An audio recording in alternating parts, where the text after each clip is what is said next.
Okay. And இந்த 2005ல சச்சின் அந்த படம் பண்ற டைம்ல வந்துட்டு, இவர் வந்து விஜய் சார் வந்து கில்லி, திருப்பாச்சி, திருமலை அப்படின்ற ஹிட்லாம் குடுத்துட்டு இருந்தாரு. ஒரு ஆக்ஷன் கலந்த ஒரு மாரி போயிட்டு இருக்கும்போது, இந்த ஜானர் டக்குன்னு ஒரு ஷிஃப்ட் எடுக்கும்போது, நீங்க தான் யோசிச்சீங்களா? சார் ஏன் தம்பி நம்ம வேற மாரி கதை கேட்போம். ஒரு ஆக்ஷன் கமர்ஷியலா ஒண்ணு போயிடலாம் அப்படின்ற மாரி. இல்ல இந்த ஜானர்ல நம்ம ட்ரை பண்ணலாம். கொஞ்சம் வித்தியாசமா இல்ல இருக்கும். அது தொடர்ச்சியா அதெல்லாம் வந்திருக்கும்போது ஒரு சேஞ்ச் வரணுன்றது பொதுவான தாக்கம் தான். அது தம்பியும் அத விரும்பினாரு. ரொம்ப சந்தோஷப்பட்டு செஞ்சோம். ஓகே. அண்ட் இப்ப தானு சார்ன்னு சொன்னாலே ப்ரமோஷன்னு சொல்லி டிஃபால்ட்டா சொல்லிடுவாங்க சார். இப்ப வரைக்குமே நான் இப்ப கூட பார்த்தேன் இன்னைக்கு லிரிக்கல் வீடியோ வந்து ரிலீஸ் பண்ணீங்க. சோ புதுசா இப்பதான் பிறந்த குழந்தைக்கு நம்ம வந்து சில விஷயங்கள் பண்றோம். அந்த மாரியே நெறைய விஷயங்கள் பண்ணிட்டு இருக்கீங்களே சார். அது இன்னும் அந்த துடிப்பு, அந்த வேகம் அதே நம்ம வந்து ஒரு ஃப்ரெஷ்ஷா நம்ம ரிலீஸ் பண்ண என்ன பண்ணுவோமோ அதே பண்றீங்களே சார். இல்ல எப்படி அத சார்? எதிர்பார்க்குறாங்க இல்லையா? ஆ. அத நம்ம கண்டிப்பா செஞ்சு தானே ஆகணும்.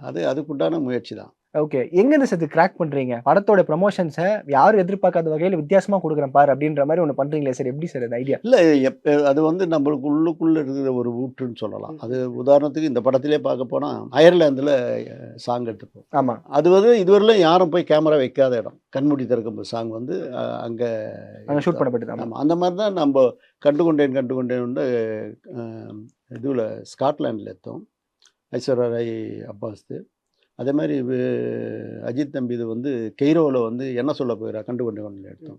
அந்த மாரி இதுல வந்து இதுவரையிலும் யாரும் போய் கேமரா வைக்கல அப்டின்னா, அது அயர்லாந்து போலாம் அங்க அப்டின்னு சொல்லி